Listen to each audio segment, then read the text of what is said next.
नमस्कार। खबरों के इस अंक में आपके साथ मैं हूं सुखवीर। आप देख रहे हैं आपका अपना चैनल भिवानी हलचल। सबसे पहले की नजर आज की न्यूज हेडलाइंस पर। आईजी सिमरदीप सिंह ने पुलिस अधिकारियों को जांच पड़ताल के बाद जनता से सभ्य व्यवहार करने के दिए निर्देश।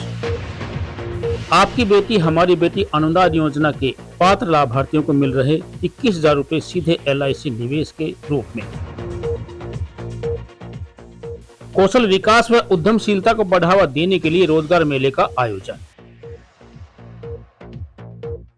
सस्पेंड किए गए तहसीलदार व नायब तहसीलदार को बहाल करने की मांग को लेकर तहसीलदारों ने की हड़ताल। 6,56,000 रुपए की धोखाधड़ी करने वाले एक आरोपी को पुलिस ने किया गिरफ्तार।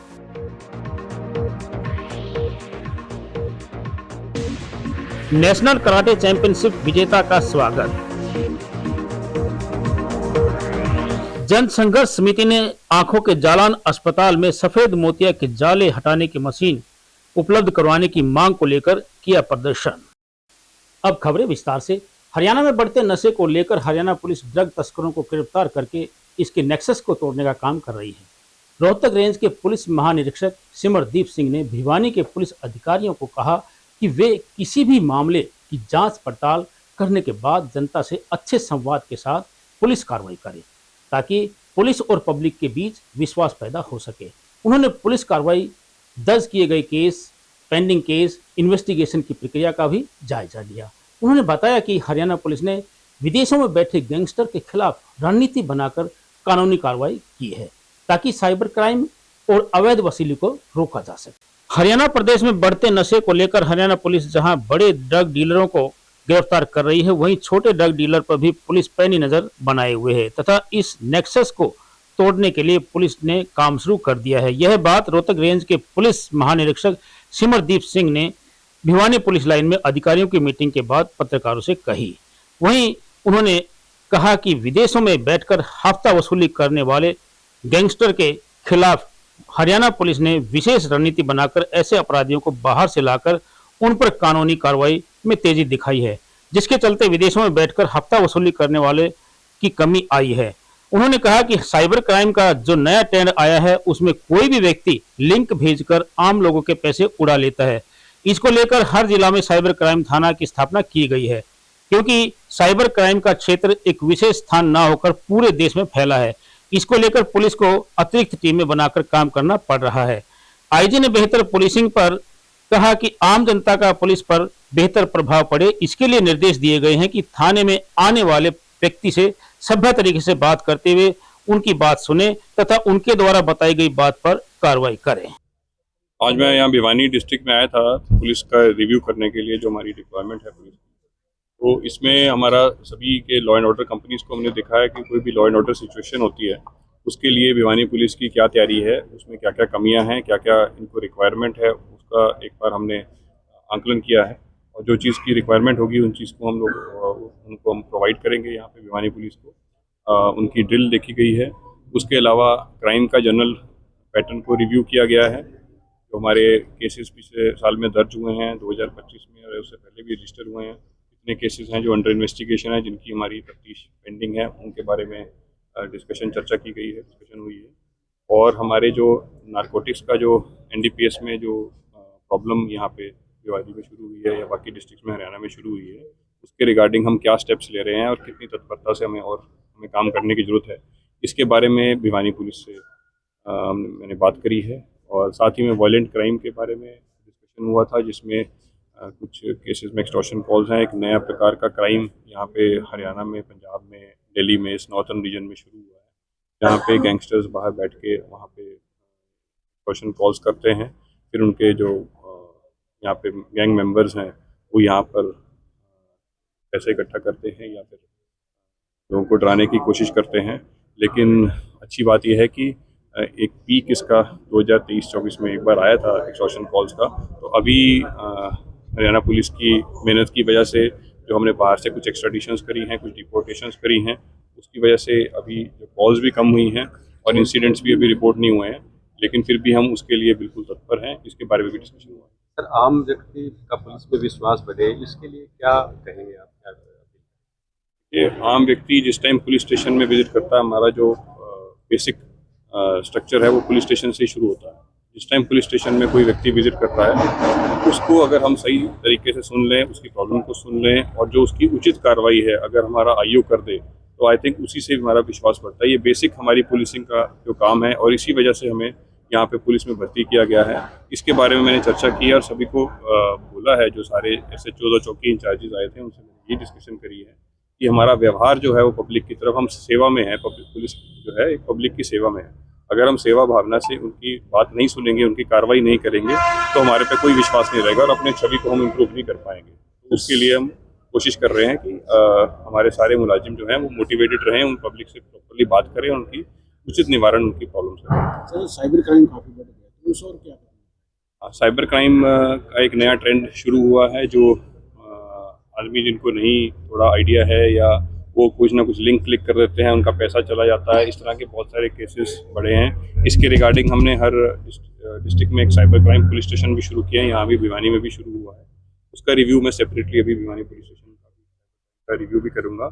उसके लिए हम प्रयास कर रहे हैं कि एक तो केसेस मैक्सिमम रजिस्टर कर पाएँ, और जो क्रिमिनल्स हैं, साइबर क्रिमिनल्स, क्योंकि वो पूरे इंडिया में स्प्रेड हैं, ऐसा नहीं है कि एक लोकलाइज्ड क्राइम है, ये हर जगह गए हुए हैं। तो हमें एक्स्ट्रा टीमों की ज़रूरत है। उसके लिए हमने आपस में एक रणनीति बनाई है कि हम किस प्रकार बाहर के जो साइबर क्रिमिनल्स हैं उनको यहाँ पकड़ के लेके आएँ और उनको जो कानूनी उनके खिलाफ कार्रवाई जो बनती है वो करें। हरियाणा सरकार द्वारा बेटियों के सशक्तिकरण को समर्पित आपकी बेटी हमारी बेटी योजना के तहत जिले के पात्र लाभार्थियों को 21,000 रुपए की अनुदान राशि का लाभ दिया जा रहा है। महिला एवं बाल विकास विभाग की जिला कार्यक्रम अधिकारी वैशाली ने बताया कि यह योजना प्रदेश में लिंगानुपात में सुधार, कन्या भ्रूण हत्या पर रोक और बालिकाओं की शिक्षा और भविष्य को सुरक्षित करने की दिशा में एक महत्वपूर्ण कदम है।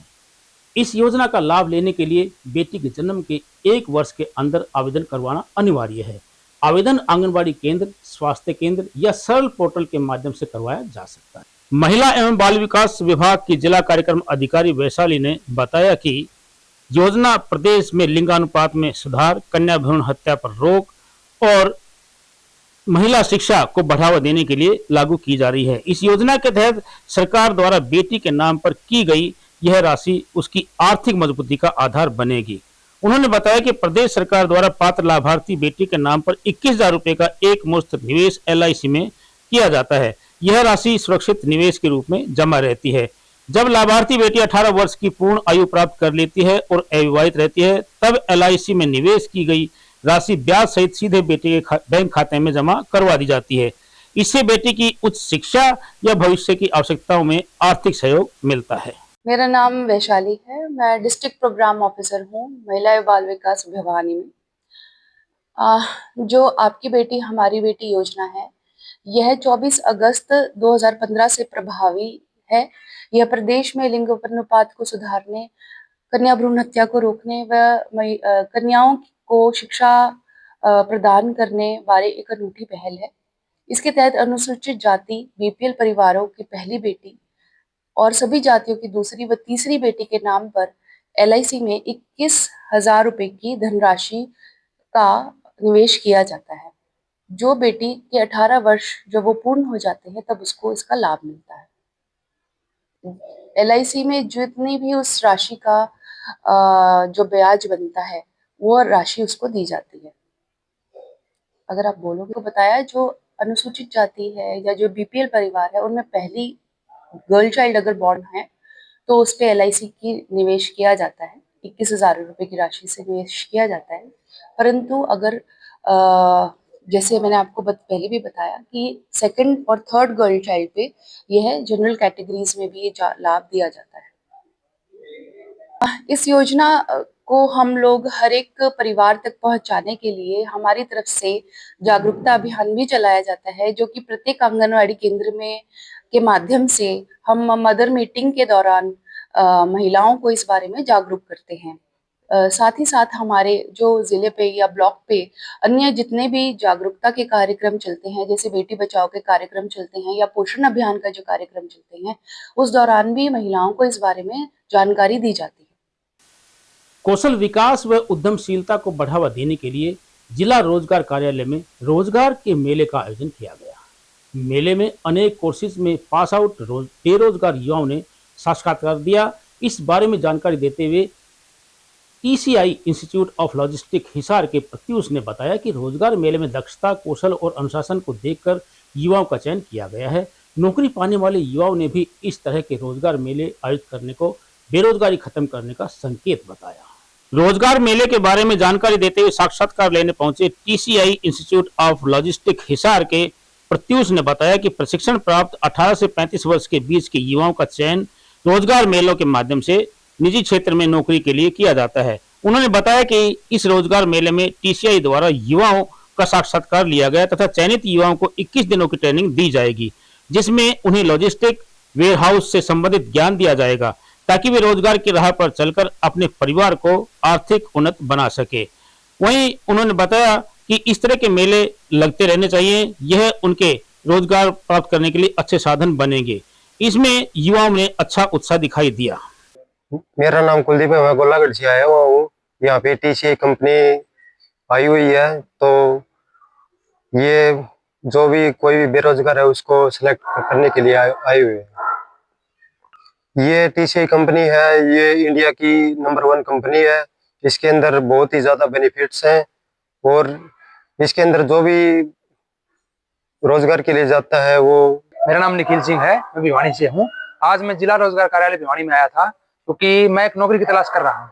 तो आज सर का नोटिफिकेशन आया था जैसे हमारे ग्रुप में कि टीसीआई कंपनी के द्वारा भर्ती की जा रही है। तो मैं आज यहाँ पे आया, मैंने सर से बातचीत की, पता चला टीसीआई एक बहुत अच्छी कंपनी है, लॉजिस्टिक्स कंपनी है, ट्रांसपोर्ट की इंडस्ट्री में काम करती है, बच्चों को बहुत सारे जॉब अवसर प्रोवाइड करती है और भी इसका बहुत नाम है, हमने कई सारे उसमें देखा है। इसके जैसे हिसार में है, गुड़गांव में है, भिवानी में ब्रांच है। तो आज सर से मैंने बातचीत की है, सर ने बोला कि भाई आप अपना कोर्स करो, इंटरव्यू वगैरह दो जाके, जैसे आपका आगे जो भी प्रोसेस होता है वो हम आपको समझा देंगे। यहाँ पे मेरा सिलेक्शन हो चुका है, वहाँ पे जाके मैं आगे अपना काम करूँगा। नमस्कार, मेरा नाम प्रत्युष कांत सरन है और मैं TCI institute of logistic Hisar के तरफ से आया हूँ भिवानी रोजगार कार्यालय में। टीसीआई ट्रेनिंग सेंटर के तरफ से रोजगार के लिए भर्ती कार्यक्रम 18 साल से 25 साल के वैसे युवा जो अनएम्प्लॉयड है, रोजगार की तलाश में है, हम उनको 21 दिनों का ट्रेनिंग प्रोग्राम उपलब्ध कराते हैं और ट्रेनिंग में उनको लॉजिस्टिक, सप्लाई चेन और वेयर हाउसिंग से रिलेटेड चीजों को पढ़ाते हैं ताकि वो उसके बारे में अवेयर हो सके और इन फ्यूचर लॉजिस्टिक सेक्टर में काम करके अपने और अपने परिवार को सपोर्ट कर सके। हरियाणा सरकार के द्वारा सस्पेंड किए गए तहसीलदार और नायब तहसीलदार को बहाल करने की मांग को लेकर तहसीलदारों ने पटवारियों की तर्ज पर हड़ताल का ऐलान कर दिया है। तहसीलदारों का कहना है कि उनकी छवि को धूमिल करने के लिए सरकार द्वारा तहसीलदारों पर भ्रष्टाचार के आरोप लगाकर हटाया गया है। अनिश्चितकालीन पेन डाउन करके तहसीलदारों ने हटाए गए एक नायब तहसीलदार व 2 तहसीलदारों को बहाल करने की मांग की। वहीं हड़ताल के कारण आमजन को तहसील से संबंधित कार्यों के लिए परेशान होना पड़ रहा है। हरियाणा में अब पटवारियों के बाद तहसीलदार और नायब तहसीलदार अनिश्चितकालीन हड़ताल पर चले गए हैं। हाल ही में सरकार द्वारा एक नायब 2 तहसीलदारों पर भ्रष्टाचार के आरोप में कार्रवाई की गई।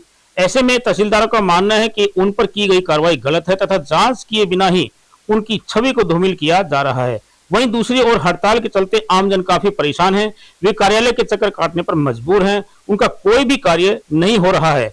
इससे पहले पटवारी हड़ताल पर थे, उनकी हड़ताल 3 दिन चली थी, जिसके बाद से ही जाति प्रमाण पत्र, रजिस्ट्री इत्यादि के कार्य अटके पड़े हैं और अब तहसीलदारों की हड़ताल के चलते आमजन पर दोहरी मार पड़ रही है। पेन डाउन के चलते एक दिन का लगभग 5 करोड़ रुपए का राजस्व अटका है और हड़ताल का दूसरा दिन है। ऐसे में तहसीलदारों की मांग है कि मामले की जांच की जाए तथा सस्पेंड किए गए तहसीलदार व नायब तहसीलदारों को बहाल किया जाए। अब देखना होगा कि सरकार कब उनकी मांग मानती है या फिर जरूरतमंद व्यक्ति चक्कर काटने पर मजबूर रहेंगे। मेरा नाम प्रेम सिंह है जी। मैं जी भिवानी मानान पाना से। किस काम से आए थे और यहाँ पर क्या? सर मैं मेरी लोन ले रखा था, मैंने 6 खेवटा में था जी, 4 में तो उतार दिया, 2 में को उतारा। उस चक्कर में जी मैं तहसीलदार साहब का मिलना चाहूँ था जी। कितने दिन से चक्कर? मैंने जी 1 हफ्ता हो गया जी। नू तो कदे पटवारी को नहीं मिला, कदे साहब को नहीं मिला, कदे कोई को नहीं मिला। कितने परेशान? मैं बहुत ज़्यादा परेशान हो जी। 60 साल का आदमी, आऊँ सू जाऊँ सू बैठ कर चला जाऊँ जी।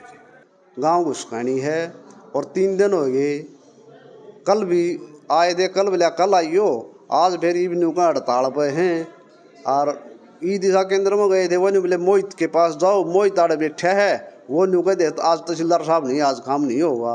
किस काम से आए थे? काम तो क्या था, यो फर्द कढ़वाई थी उनमें, तो उन पर लोन चढ़ रहा है और वो लोन रखा बरूड बैंक में, तो NOC लिया है, ई NOC तो वो लोन उतरा है, ये नहीं बोले बोले उड़ो तो मेल कढ़वा के लियाओ मोहित पे, और वो मोहित मेल काट के नहीं दे रहा। ये परेशानी है, सारी समस्या है। एक एक आदमी ने सारा काम छोड़ के 4-4 दिन 5-5 दिन घूमना पड़ा है, मजबूरी है। आश्वासन देते हैं? आश्वासन तो कोई नहीं, कल भी नहीं हुआ, कल आइयो, आज भी नहीं हुआ, कल आइयो, आश्वासन के है उस कल का तो पता नहीं कब होगा वो कल। साइबर क्राइम पुलिस ने विदेश में बैठकर ऑनलाइन इन्वेस्टमेंट के नाम पर आम नागरिकों के साथ लाखों रुपए की धोखाधड़ी करने वाले एक आरोपी को गिरफ्तार करके बड़ी कामयाबी हासिल की है। इस मामले में जुड़े आरोपी ने 6,56,570 रुपए का फ्रॉड किया, जिसकी शिकायत के आधार पर पुलिस ने विभिन्न धाराओं के तहत मामला दर्ज करते हुए तुरंत कार्रवाई की। साइबर क्राइम ब्रांच प्रभारी उप निरीक्षक विकास कुमार ने आम लोगों से अपील की है कि वे ऑनलाइन लेन देन या इन्वेस्टमेंट करते समय किसी के बहकावे में या लालच में ना आए।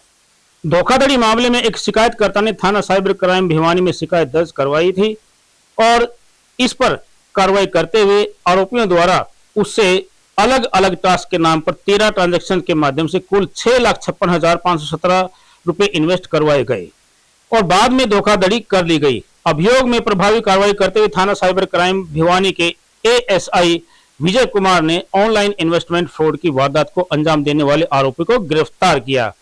इस संबंध में थाना साइबर क्राइम भिवानी के प्रभारी उप निरीक्षक विकास कुमार ने आम जनता से अपील की है कि वे online investment, part time job या टास्क के नाम पर आने वाले किसी भी लालच में न आए। अपनी बैंकिंग जानकारी, OTP, ID या किसी संदिग्ध लिंक को साझा न करें।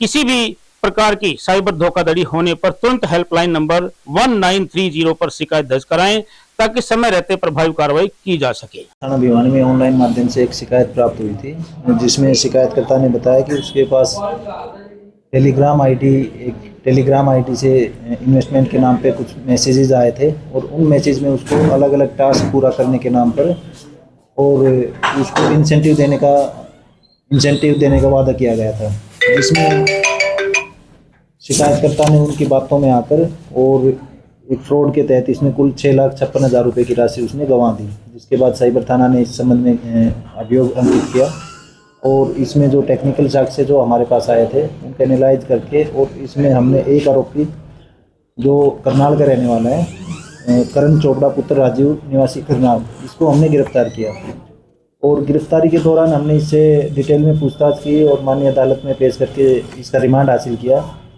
जिसमें पूछताछ में ये चीज़ सामने आई है कि ये आरोपी जो है वो गेम खेलने का एडिक्ट है और इस जो ये पोकर गेम खेलता है अलग अलग जो प्लेटफॉर्म है उनके माध्यम से, और उसी संबंध में ये 2 बार विदेश यात्रा भी कर चुका है और विदेश में इसकी मुलाकात एक चाइनीज से होती है, जहाँ कंबोडिया में ये किसी गेम के इवेंट में शामिल होने के लिए गया था, वहाँ इसकी मुलाकात एक चाइनीज से होती है और उस चाइनीज के कहने पे ये इंडिया में जो फ्रॉड का पैसा है वो अलग अलग खातों के माध्यम से और उसका हेर फेर ये चाइनीज के ऑपरेट करने पे ये कर रहा था।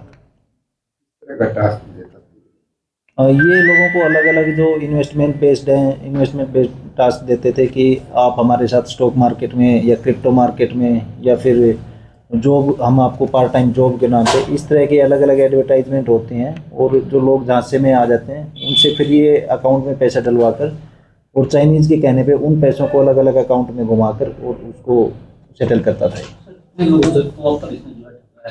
30 जनवरी से 3 फरवरी तक पुणे में आयोजित स्कूल नेशनल कराटे चैंपियनशिप में भव्या गहलोत ने ब्रॉन्ज मेडल जीतकर वर्ल्ड चैंपियनशिप के लिए क्वालिफाई कर लिया है। भिवानी पहुंचने पर विजेता खिलाड़ी का खेल प्रेमियों ने फूल मालाओं के साथ स्वागत किया। भव्या ने अपनी जीत का श्रेय अपने माता पिता और अपने कोच को दिया। हाल ही में महाराष्ट्र के पुणे में आयोजित स्कूल नेशनल कराटे चैंपियनशिप में भिवानी की बेटी भव्या गहलोत ने ब्रॉन्ज मेडल जीतकर खेल नगरी भिवानी का नाम रोशन किया है। उनकी जीत की खुशी में कराटे एकेडमी व खेल प्रेमियों ने उनका फूल मालाओं के साथ स्वागत किया। इस अवसर पर खिलाड़ी भव्या गहलोत ने कहा कि उनके आगे का लक्ष्य world school national karate championship medal का रंग बदलने का इरादा है, यानी कि गोल्ड पर अपना निशाना रहेगा। उन्होंने अपनी जीत का श्रेय अपने माता पिता और कोच को दिया। इस मौके पर अकादमी अध्यक्ष महासचिव तथा खेल प्रेमियों का कहना है कि बेटी और कड़ी मेहनत करेगी तथा जिला व प्रदेश का ही नहीं बल्कि पूरे वर्ल्ड में नाम रोशन करेगी, क्योंकि बेटियां किसी से कम नहीं होती। हमारी बिटिया भव्या गहलोत ब्रॉन्ज मेडल लेके आई है और इन्होंने वर्ल्ड स्कूल के लिए क्वालिफाई भी किया है और ये जो एसोसिएशन है बहुत अच्छा काम कर रही है। हम भी इनसे जुड़े हैं। ये भिवानी के लिए नियमित तो हरियाणा के लिए भी बहुत बड़ी बात है और हम भव्या के भविष्य के लिए शुभकामना करते हैं और हम चाहते हैं कि ये वर्ल्ड स्कूल मेडल में गोल्ड मेडल लेके आए, यही हमारी कामना है। मेरा नाम भव्या गहलोत है। मैं कराटे की एक खिलाड़ी हूँ और मैंने अंडर 17 गर्ल्स में महाराष्ट्र पुणे में ब्रॉन्ज मेडल प्राप्त किया है।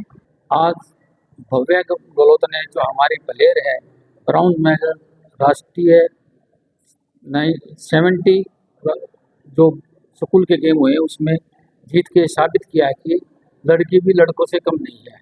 अगर लड़की भी मेहनत करे तो उसका खासकर कराटे में भविष्य उज्जवल है, मेडल में भी, नौकरी में भी और आत्मरक्षा में भी। और हमारे कोच प्रवीण गहलोत इसके लिए बहुत अच्छी तैयारी करवाते हैं बच्चों को और इसी का परिणाम है कि कभी भी प्रतियोगिता होती है तो उसमें हमारा मेडल जरूर आता है। ये हमारी एकेडमी का जो परिश्रम बच्चों के साथ किया जाता है, हमारे कोच की उपलब्धि है कि हमारे बच्ची जो है पूना के अंदर गेम हुए थे नेशनल के, उस स्कूल गेम उसके अंदर ब्रॉन्ज मेडल लेके और हमारी एकेडमी का नाम ऊंचा किया, भिवानी का नाम ऊंचा किया और अपने कोच को जो इस उपलब्धि के लिए एक महत्वपूर्ण कार्य करने में जो सहयोग कोच साहब का रहा, उसके लिए हम कोच साहब के आभारी हैं। मेरा नाम प्रवीण गहलोत है। मैं भिवानी जिला कराटे डो एसोसिएशन में सेक्रेटरी हूँ और भिवानी का मुख्य कोच हूँ कराटे का। अभी हमारे भिवानी की बेटी पुणे महाराष्ट्र में जो स्कूल नेशनल हुए थे उनमें कराटे इवेंट में अंडर 17 कैटेगरी में कांस्य पदक लेकर लौटी है और अगस्त में जो वर्ल्ड स्कूल गेम होंगे उनके लिए क्वालिफाई किया है इसने। हम आशा करते हैं कि अपना ये ब्रॉन्ज मेडल का रंग वर्ल्ड स्कूल गेम में बदलेगी और वहाँ से गोल्ड मेडल लेके आएगी। जन संघर्ष समिति कार्यकर्ताओं ने किशनलाल जालान आंखों के अस्पताल में सफेद मोतिया ऑपरेशन के बाद जमे पीसीओ को साफ करने की मशीन उपलब्ध करवाने की मांग को लेकर प्रदर्शन किया। समिति के संयोजक कामरेड ओम प्रकाश ने बताया कि अस्पताल में उपलब्ध मशीन पिछले 1.5 साल से खराब पड़ी है, जिसके कारण मरीजों को रोहतक मेडिकल के चक्कर काटने पड़ते हैं। उन्होंने सरकार से वृद्धजनों की आंखों के उपचार के लिए अस्पताल ऑपरेशन से संबंधित सभी मशीनें व सुविधाएं उपलब्ध करवाने की मांग। जन संघर्ष समिति भिवानी के संयोजक कामरेड ओम प्रकाश, सदस्य महेंद्र सिंह प्रजापति ने कहा कि आंखों के जालान अस्पताल में सफेद मोतिया ऑपरेशन के बाद जाला साफ करने की मशीन पिछले 1.5-2 साल से खराब पड़ी है। सफेद मोतिया ऑपरेशन करवाने के लिए वृद्ध महिला पुरुष जाला साफ करवाने वास्ते रोहतक मेडिकल कॉलेज में रेफर करने पड़ रहे हैं और कई बार इस बारे में शिकायत भी की जा चुकी है और ये बुजुर्ग व वृद्ध लोग बसों में धक्के खाते रहते हैं और परेशानी उठानी पड़ती है। समिति नेताओं ने मांग की है कि यदि मशीन को ठीक नहीं करवाया गया तो उनकी समिति बड़ा आंदोलन करने पर मजबूर होगी। उन्होंने राज्य की स्वास्थ्य मंत्री आरती राव को जालान अस्पताल प्रशासन की इंचार्ज डॉक्टर रेणु पुनिया के माध्यम से ज्ञापन दिया। ये हमारा बहुत पुराना और दूर दूर तक मशहूर जालान हॉस्पिटल है और यहाँ जो है आंखों के ऑपरेशन होते हैं सफेद मोतिया के और उसके बाद पीसीओ होता है, एक आंख के ऊपर जाला आ जाता है, उसको उतारने की याग लेजर मशीन होती है।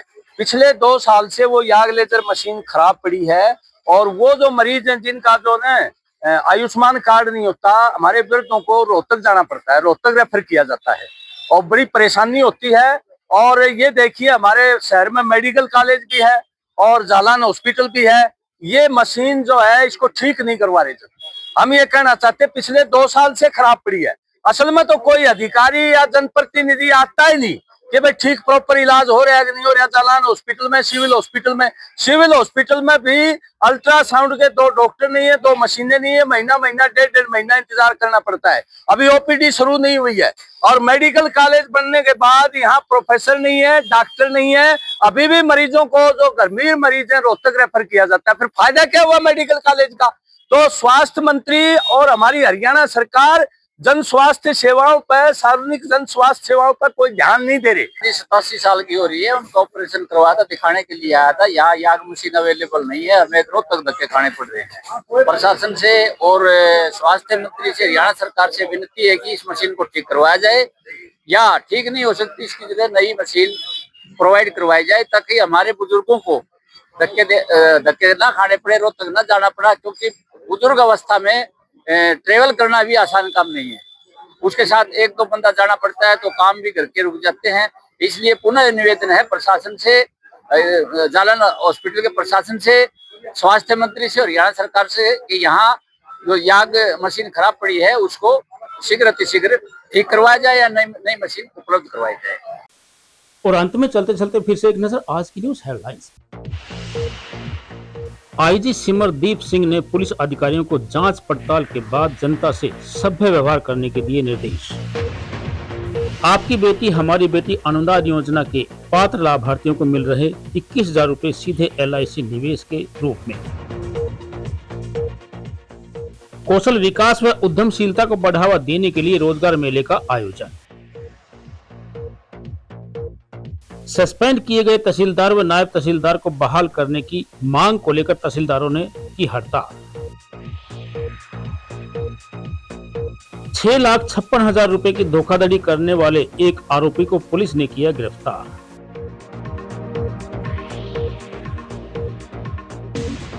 नेशनल कराटे चैंपियनशिप विजेता का स्वागत। जन संघर्ष समिति ने आंखों के जालान अस्पताल में सफेद मोतिया के जाले हटाने की मशीन उपलब्ध करवाने की मांग को लेकर किया प्रदर्शन। अब मुझे दीजिए इजाजत, देखते रहिए आपका अपना चैनल भिवानी हलचल।